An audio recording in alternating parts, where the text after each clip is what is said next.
Joy again.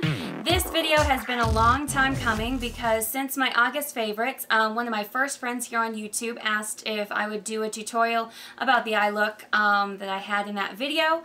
And since it's been a long time coming, I forgot exactly which eyeshadows I used. I knew I used a mixture of ColourPop Shadows plus a E.L.F an E.L.F little potted ding eyeshadow. There you go. That's the word. And this video was hard to do because I had to wait for my studio lights to come in, and they are in, and then I had to get up the nerve, and then now when I was filming it, I'm looking at my eyes going, oy, geez, I just want to see a dermatologist quickly. So, I have more eye bags, more circles than usual. I haven't been feeling that well this week. It's okay. It will pass, and I'll feel fine.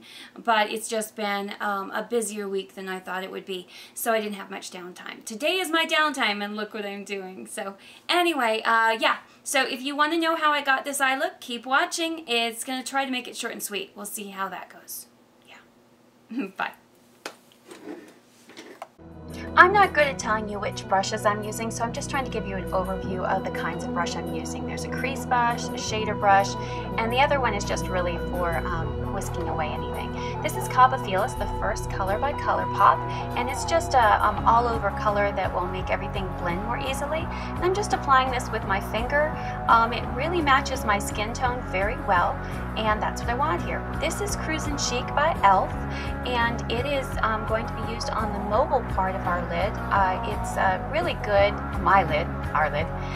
It's really tacky in color, doesn't really go down to a powder very well, and so it hangs on to other colors really well, and it makes it more depth of color. So it works well. I like it. This is what is it called? Oh, yeah, there it is, Girl Crush. And this is another matte shadow by ColourPop. We're going to use this in the crease with Morphe crease brush. This is a synthetic brush, which is what ColourPop Shadows work really, really well with.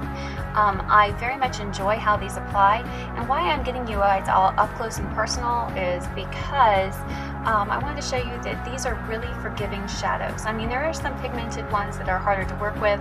You have to be more exacting, but these ones are really easy. Now this one is called Downtown, and this is a more deeper color that we're going to use in the crease as well. Building colors in the crease allows for better blendability and doesn't look like you just swapped one color stripe over your eye. So I'm going to use this closer to the crease and with the same Morphe crease brush, and that's going to work pretty well for us. So it's going to take a little bit more blending than you might think, but almost all shadows you're going to work with, you're going to want to blend really well. And I also wanted to show you that these shadows can work on more mature skin, because my eyelids are really creepy. They're really got a lot of lines in them, and up close it may look kind of funky, but as soon as you pull out, it actually comes all together. This is what we're going to be using on all over our movable lid too. It's called Strength. It is from the CoffeeBreakwithDanni Quad, and I'm just going to apply this with my finger, and it's just going to, tapping motion all over the lid will help bring that color out and make it show up a little bit more. We're going to be kind of gathering a little bit more colors gradually on our lid too, so that it pops. This next one is Bites, and we're going to use this as a blending shadow to blend in all of our crease colors, and then as an inner corner highlight. It is a matte white shadow, and it really isn't going to show up as much white under the lid because we're only taking it a little bit on the brush. What I'm really trying to do is just brighten and then blend down to where I don't have my crease color going all the way up to my eyebrow because I don't have that much lid space.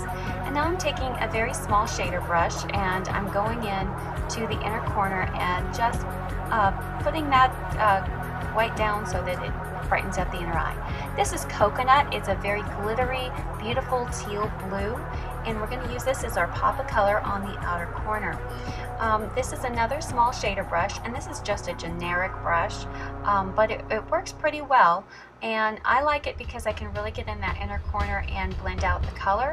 And I'm not so worried about getting it too blended out. I really want the color to be a little bit more saturated there, and slowly saturate it.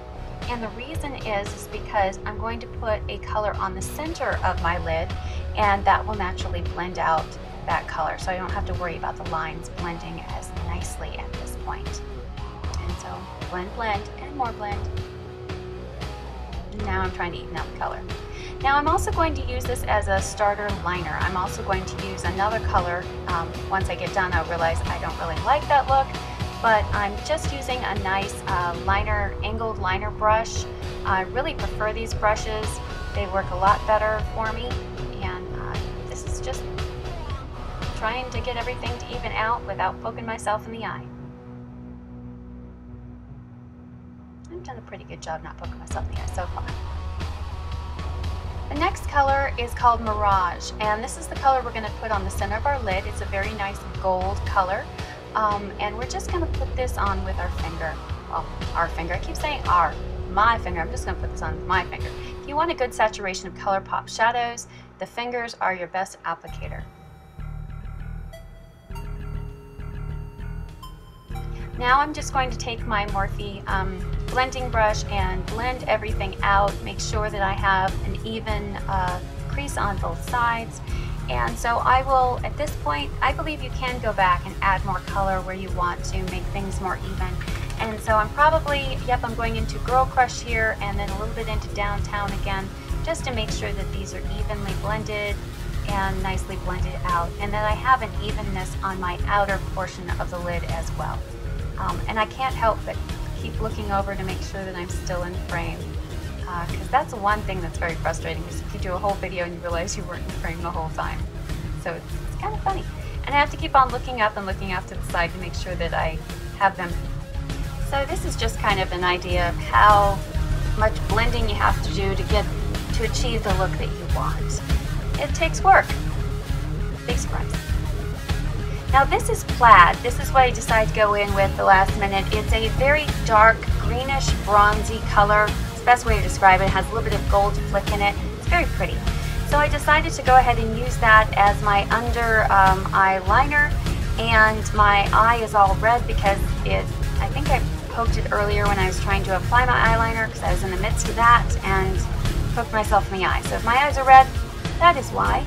And then I went ahead and went over that teal liner on top. And this is just another small brush. You can use just a small shader brush or an eyeliner brush. It's kind of nice because it does both. And I finished this off camera because I need to get up close and personal with my mirror. And this is the finished look. Still a little too close for my comfort, but I like the way it turned out. Hopefully you do too. It's pretty, it's fall, and it's not over the top. So I hope you enjoyed it. Thanks for watching. Bye.